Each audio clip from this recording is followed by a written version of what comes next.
locally called the Hartsburg Community Comics, and it is my pleasure, my honor to moderate this Twilight panel for all of you. Are y'all ready to meet the cast? I said, are y'all ready to meet the cast? Then make some noise for Miss Ashley Greene, Rathbone, Kellan Lutz, and Facinelli.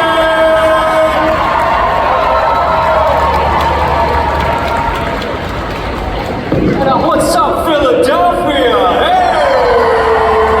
How you doing? I love it. Oh my God. I haven't been to Philly in like over a decade. What? And I'm so excited to be back. Thanks for having me. Oh, yeah. That's what I'm talking about. That's what I'm talking about. First and foremost, thank you guys for joining us. You're kicking off this weekend. It's the very first panel. I think this is the best way to start is with Twilight. Yes, sir. Great. And so I kind of have to know, just kind of set the bar, set the tone. Who would go on your Mount Rushmore of famous vampires? Like actors who played vampires? Or just I will let you pick the vampire or the actor. I'll do both. Gary Oldman, Dracula. Let's go, make some noise. Make some noise. Go, that's one down. That's one I have Wesley Snipes from. You gonna put Blade on there? I'll put Blade. You don't feel threatened by putting Blade on there? I feel like he can, see y'all a certain kind of way, and be like, you gotta go. No? Okay, all right. That's two. Carlisle could talk to Blade and they'd be good, right? Start. I like it. Let's start. The frogs say, let's start. Let's start.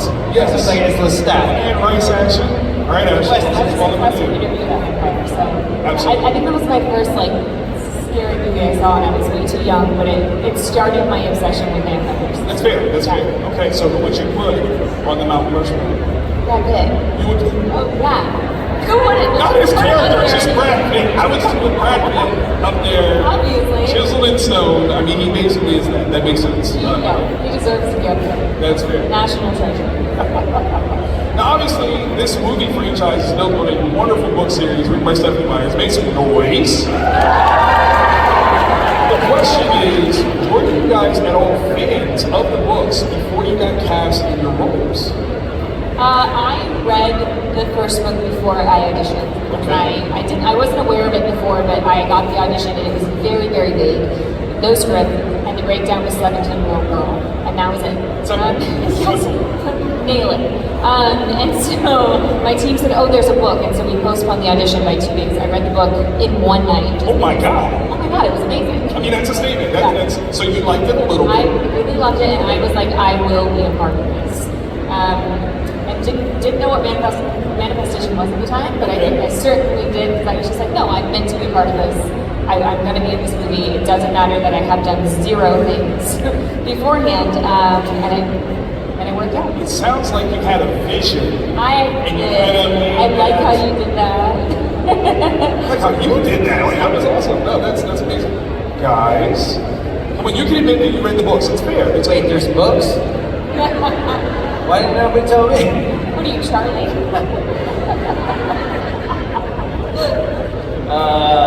I read the first book the night before the audition too, because they called me and they said, hey, do you want to do a vampire movie? I said, no.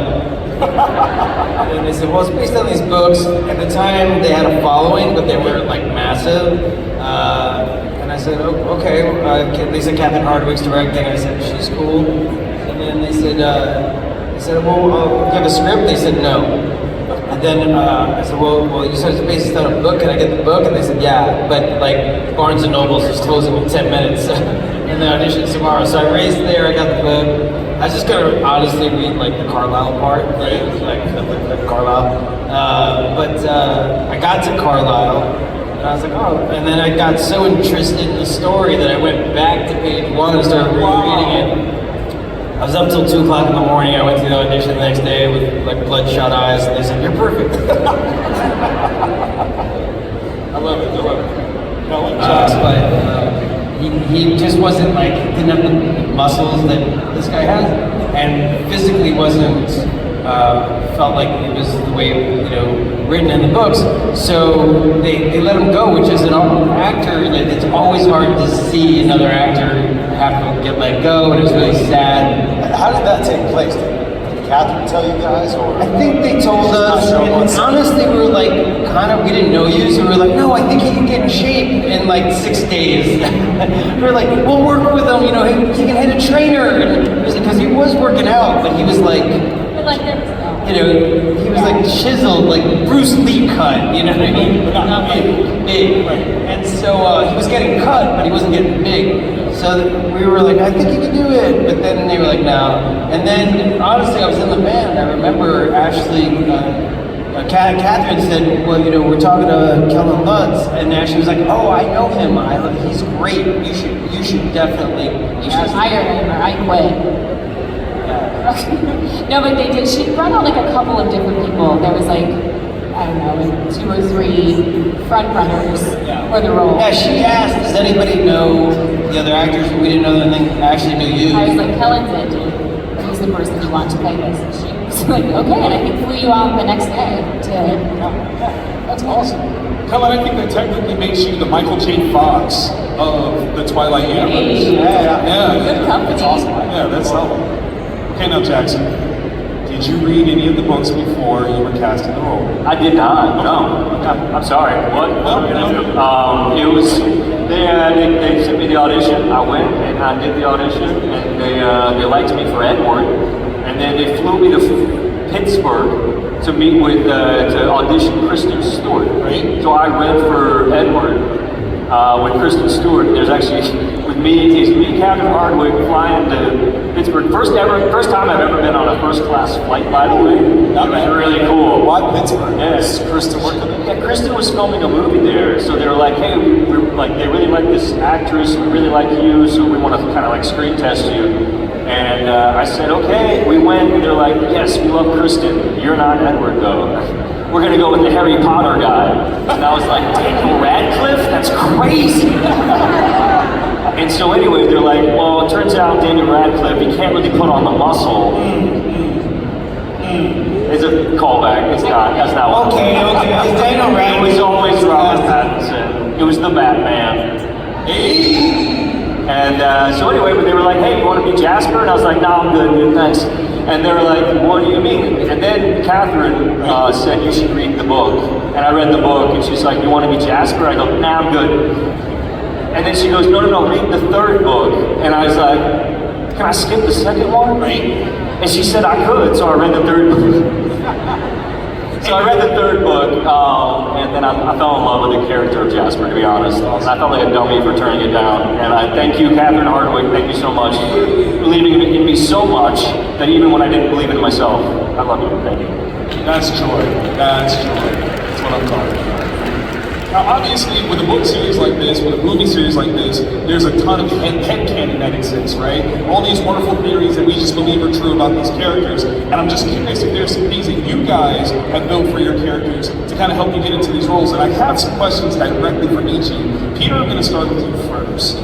So with Carlisle... I'm nervous. No, don't be nervous. With him being the patriarch of the Cullen Coven, right? Over all the years, the centuries that he's been around, were there ever any enemies that he had because he lived a different lifestyle? I mean, obviously he chose not to, drink blood from humans. Were there any other vampires that he came across that didn't like that he kind of had to take on? Well, the Volturi didn't like that. I mean, they definitely did, but nobody likes them. But like any other smaller groups that you might have come across?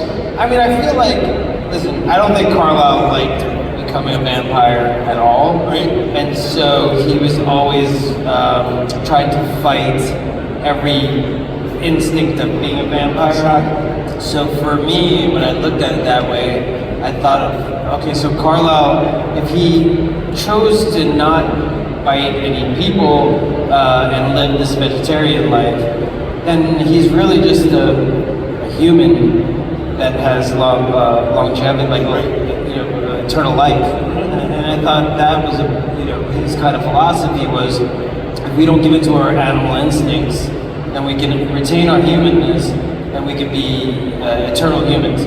And so I don't think that fared well with a lot of other vampires. It's like trying to convince a bunch of lions going, hey, we all get an apartment together and just don't eat meat.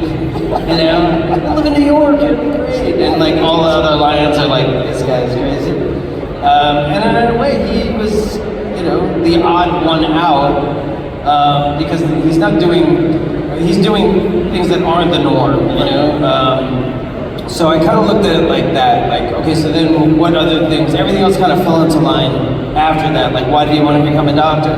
Oh, because he wanted to hold on to his humanity. So in helping other humans, he's able to feel more human, you know, to have the compassion for other human beings. He's able to hold on to his humanity even more. And it reminds him to not turn against them. And I remember, I'm sorry, this is a long story. But I remember talking to Rob, and he was like, this is kind of silly, like, why don't we eat people? Like why don't we eat other people? Like, it feels kind of weak. And I actually wrote him a letter in character, because I was just like, I don't know if you ever kept it or whatever, but I wrote him a letter in character, trying to explain to him from Carlisle's point of perspective that, like, hey, I don't think that we're weak because we don't eat people. I think we're actually strong because we're going against our nature and against everything that our animalistics are kind of. So it's a great lesson in resistance, you know, to resist the temptations, to resist those animal instincts. And in doing so, you become stronger than just giving into them, you know. So, yeah. No, that's great. Make some noise for that, y'all. What did Emmett do to provoke the daggone bear? What was he doing that made the bear attack him? Well, I mean, he snuck up on the bear to wrestle him. So. To wrestle? That's what happened. Okay. I don't know. I mean, there's probably some cubs there. You know, Emmett was in Gatlinburg hunting, fishing. Bear came and attacked him. Wrong place, wrong time. Super simple. Nah, Emmett went after the bear, didn't he? He turned back. He's like, very much. Let me kill this bear. Okay, here is next in Philadelphia. But what do you think was going on in 1948 that brought your characters together in this city? You were in a diner, and I wanted to meet you. Yes. But why were you in the diner? Do you know? The cook looked yummy. So Jasper was actually one, I'm just going to go back to your Peter questions. Jasper was one of those guys who was also kind of like, who is this weirdo, right? Carlisle. Like, what is he talking about with this strength in not eating people? Right. It's like, I'm from Texas, and I have plenty of friends who are vegan, but we still make fun of you. And it's okay, I love you, I'm vegan, that's awesome. I'm still gonna make fun of you, I think it's fun. I'm a Texan, I'm so sorry, what am I gonna do? It's like we're in Philly, right? You know, like, you guys like your meat here, right? Mm-hmm. Now you got somebody coming up and be like, well, you know what's really good? Beans. You're gonna mash them up and you make them look like meat, and it'll even bleed like meat, but it's not. You know what I mean? It's kind of weird. So anyway, back to your question for Jasper and Alice. Jasper was hanging out at this diner. He's waiting. Trying to eat some humans. Probably. I mean, you were there. What else do you do in a diner but eat? All right. So I actually a long time ago we were talking about maybe doing a Jasper Alice origin story, and so we talked about it. Yeah, it would be fun. I haven't given up the dream, but you know. But one of the things we talked about is that Jasper was a nomad at this point. He had been roaming, kind of not loving his lifestyle, not hating it, but not really understanding who he was. And meanwhile, there was this beautiful young vampiress who had to break herself out of a mental institution because she was being hunted by James. And we see James in Twilight, right? So there's a lot of stuff happening. There's multiple layers. There's all this beauty and all this craziness. And the one thing I can say for certain with Jasper, the reason I fell in love with him is that this is a guy who was broken and didn't believe that he could be redeemed. Wow. Who had been on the wrong side of a war, on the wrong side of history, who'd done a lot of the wrong things, who had been traumatized as a child, his entire childhood, and didn't think he was worth it, didn't think someone could change. And then suddenly somebody comes in and says, not only do I see the future, and I see you being the best person that you don't see, right? And they're like, I'm gonna be there with you to help you. That, my friends, is God, love. That is beauty, and I loved it, every single second of it. So that's why I really fell in love with that story. So I don't know why Jasper was in that diner, but I know that... Alice was there behind you. Yeah, that's so cool. Maybe he was looking for a snack. I mean, she's pretty snackalicious. I mean, come on. So she was like, you know, basically she was like, but the caveat is, you gotta be vegetarian. You're like, okay, beautiful girl, I'll live with that. You know, funny enough, when I met my wife, she was a vegan. Okay. And I went... Please don't go vegan for girls. I've seen it. I did it. Seen it happen. I did it. I told you, I made fun of vegans. I was a vegan for a month. That's why you can... 1 month. That's pretty good. And guess what? My wife eats meat now. Brought her to the dark side. I'm really splitting the audience here. Like, half the audience is like, I like this guy. The other half's like, well, I used to like him. And then there's like a third of you who are waiting for a different panel. And you're just like, can we finish with Twilight on I love that you mentioned that, like his entire family's under it. That's cool. That's good. But would you guys be interested truly in returning either through something animated or something like that that kind of really delves into each of your individual love stories? Because it's not just Bella and Edward that had relationships. You know, you guys have one, obviously Rosalie, like you're married forever, and it's awesome. Would you be interested in doing something like that where we got like a backstory via animation to tell, you know, what you guys have been through so you guys can absolutely be a part of it? We talked about, you know, I think we've always been really interested in all of our backstories and in our specific love story, and so I think any modality or any medium, like, we would be happy to explore it. Because I think it's such like an untapped space and so many people are so fascinated by it, and I think the relationship that Jasper and Alice have is such a beautiful relationship and such a healthy relationship, and something that, like, I would look at and strive to have in my own life, and so I think it would be a really powerful thing to be able to explore. So I think I can say for both of us that, yeah, we would love to be able to explore that world. Love it. 100%. I agree with my wife. Yes. Smart man. You hear that? Genius level. Kellan, Peter, what about you guys? It's Alice. Yes. I mean, I would love to do an animated one because then I wouldn't have to put the contacts in. That's also true. No more contacts. Were those really difficult to see with? No, not too small. I mean, we had two sets. One made like tunnel vision, Right? and the other ones were just non-tunnel vision. Not tunnel vision, it's kind of like in your eye. Yeah, but both were sucking. We used to have to hold Kellan down. True story. Not kidding. It's like Like three people holding him down as we in Twilight because they didn't have like a contact lens technician because we didn't have the budget for one. So like literally the makeup person, me, Jackson, we'd hold him down. Like when Bella cut herself, and have to put his contact lens. Good times. I think you and Nikki, ironically, you guys are a couple, have the biggest problems with contacts. She just has a phobia about people touching her eyes or putting things close to her eyes. Yeah. I think that's a natural phobia. Like, I'm not... You don't want people just putting their fingers in your eyes? Don't touch my eye. That's just weird. That's just weird. I got a phobia of being stabbed. And paper cut. We're not watching it. We're not watching it. So they're having a little side conversation. How we doing, Philadelphia? I like it. It's pretty cool, man. Hell yeah. It's so cool to be back. I used to tour all over Philadelphia. Is Kung Fu Necktie, does that still exist? It does? Oh my God, I gotta go check it out. I used to play with my band, 100 Monkeys, all over Philadelphia. North Star Bar, is that still here? No, it's closed. It's closed. Oh, it's probably good they closed it. It was pretty. You guys got any vegan places? Sure. So, the world of Twilight, we obviously have classic monsters like vampires and werewolves. What other classic monsters would you like to have seen in the Twilight universe if they existed? Unicorns. Unicorn. First of all, you calling unicorns monsters? Such joy. Pegasus. I just watched Death of a Unicorn, the Paul Rudd movie with Jenna Ortega. It's great. It's so much fun. I had a lot of fun. Anyway, so she's right. Unicorns are monstrous. Yeah. Not as monstrous as man. Oh. Existential. You should have panned in. You would have zoomed in.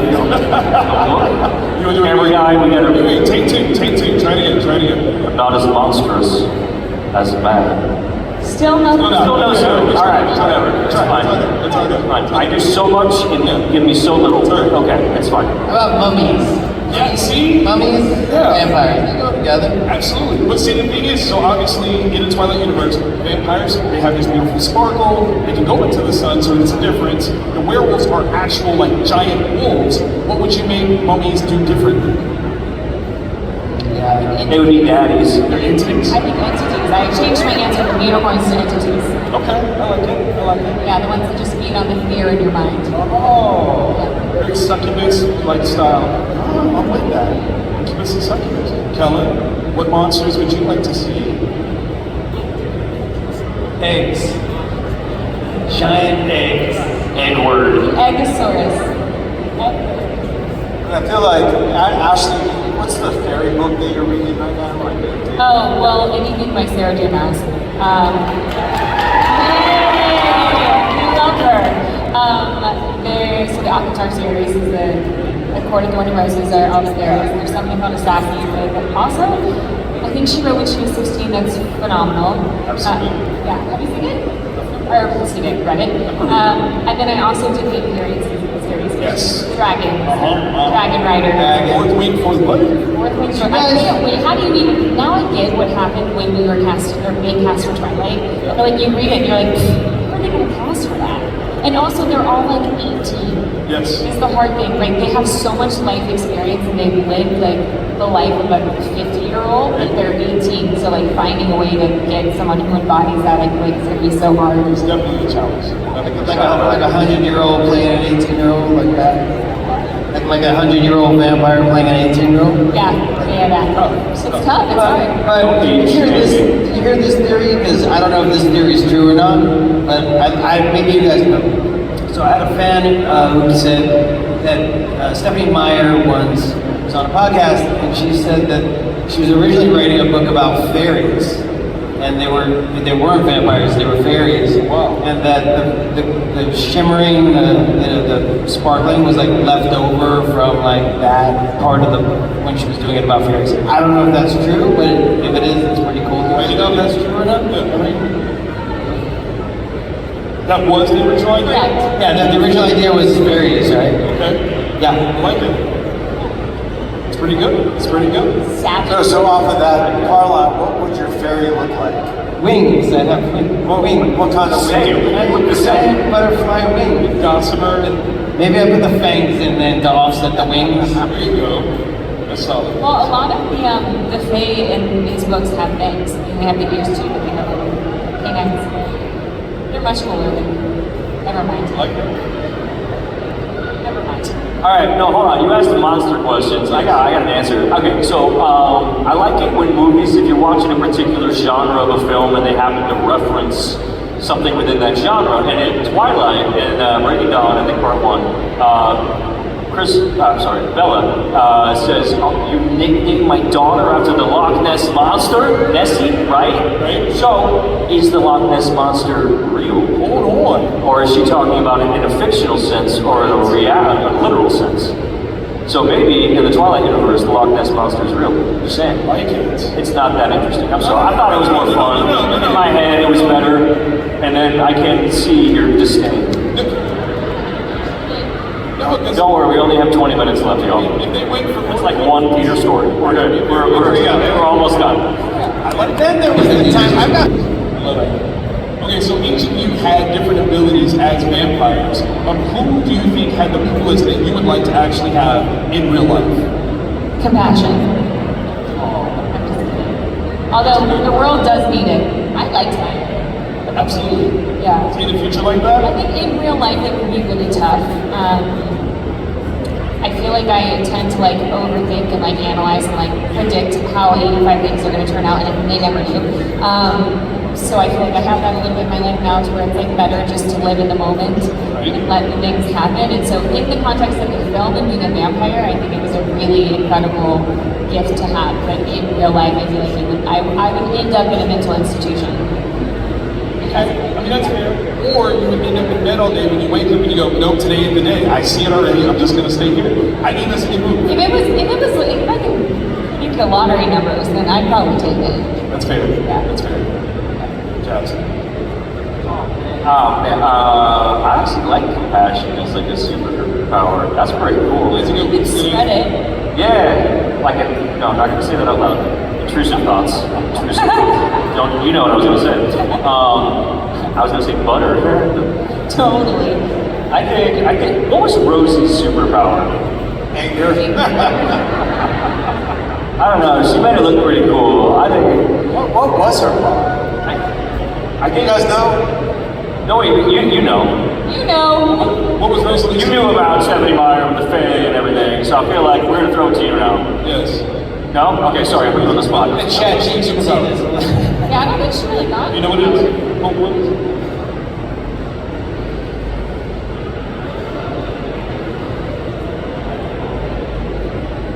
So what was Rosalie's superpower? What did you say? She had the power of vengeance. Attitude? The power of attitude. Yeah, that is a Power of good that's a good attitude. power. Third it, I'm there. Actually, Yeah. I really like Jasper's power, actually. I It's think, a lot. I know, but like, well, if you could control it and you weren't, if you didn't absorb people's energy, but you could control the way that people felt in a moment, I think it could be really powerful. If you use it for good, versus nefarious reasons.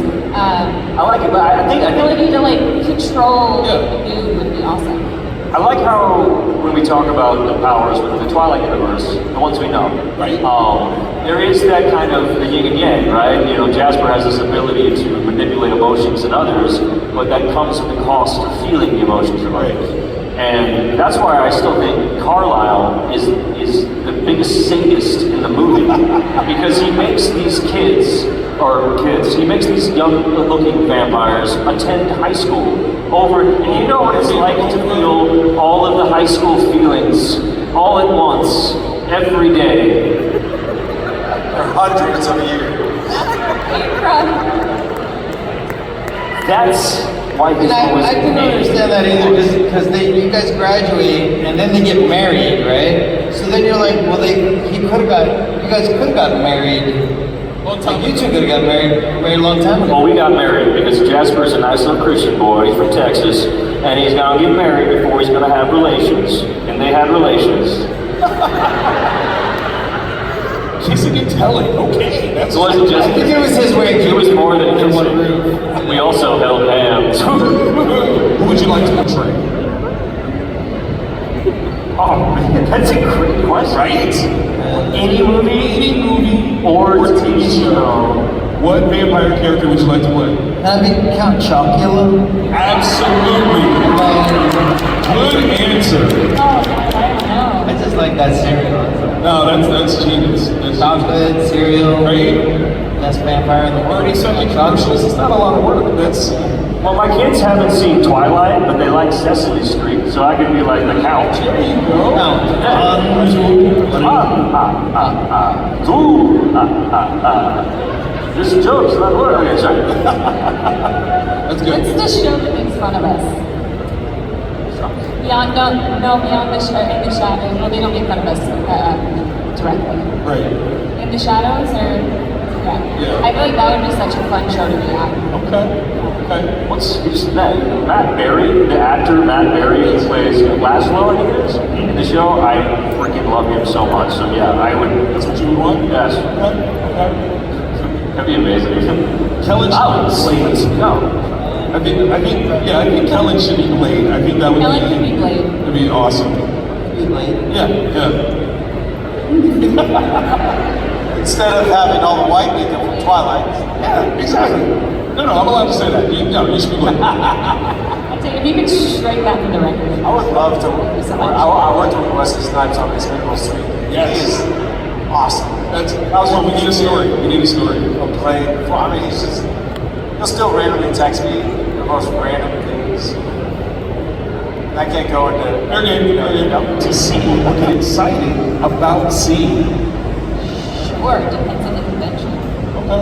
I feel like Ray Wilson, I like literally laid down beside him on a couch and made a picture with me. He didn't mind, it was fine. I think that's one of the coolest things about these conventions. Like I don't really look to see who's here, but we have a green room that we can all go back and leave through. And I love meeting new people, and I feel feel like it's such a safe place that you can just like see how they are, get their story and just chat, meet someone new, because you don't really get to do that as an actor unless you're on set with them. And Hollywood's not the same anymore, so there's not really events that you're going to meet them. Right? So it's actually a really fun place. I've met so many great actors. And of course, my dad was a fan of one of them, and I got him an autograph. You know, that's awesome. It was just really cool.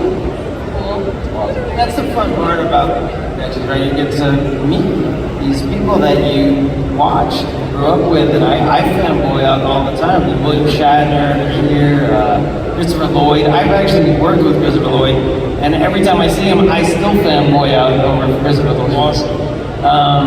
Yeah, so many actors that I've worked with that I get to catch up with, and then it's kind of like a family, and you guys are like an extended family. So there's fans too that I've met, that I saw at the last con, or I saw a year ago in Rhode Island, and so it's kind of fun to kind of re-meet people again, and it feels like, hey, how you been? What did you get to? And it's just a fun family. Absolutely.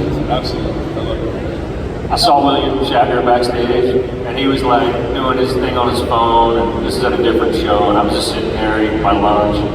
All I'm thinking is I just want to tell him how much I love his album, Right. Has Been. Yes. It's one record he did with Ben Folds.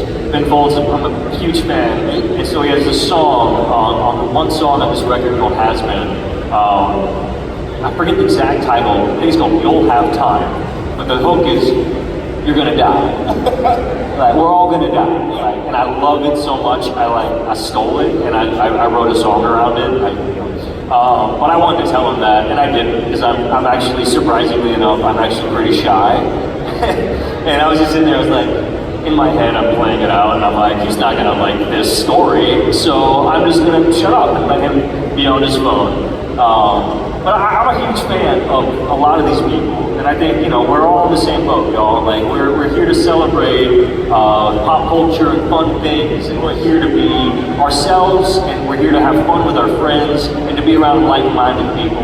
And remember, these events are always about you guys. It's 100% about y'all, and without y'all, we wouldn't be able to do what we love to do. So thank you so very, very, very much, from the bottom of my heart. All of us. You guys are awesome. Thank This is you. your guys' homes, that's why they call us the guests. So we're guests in your house.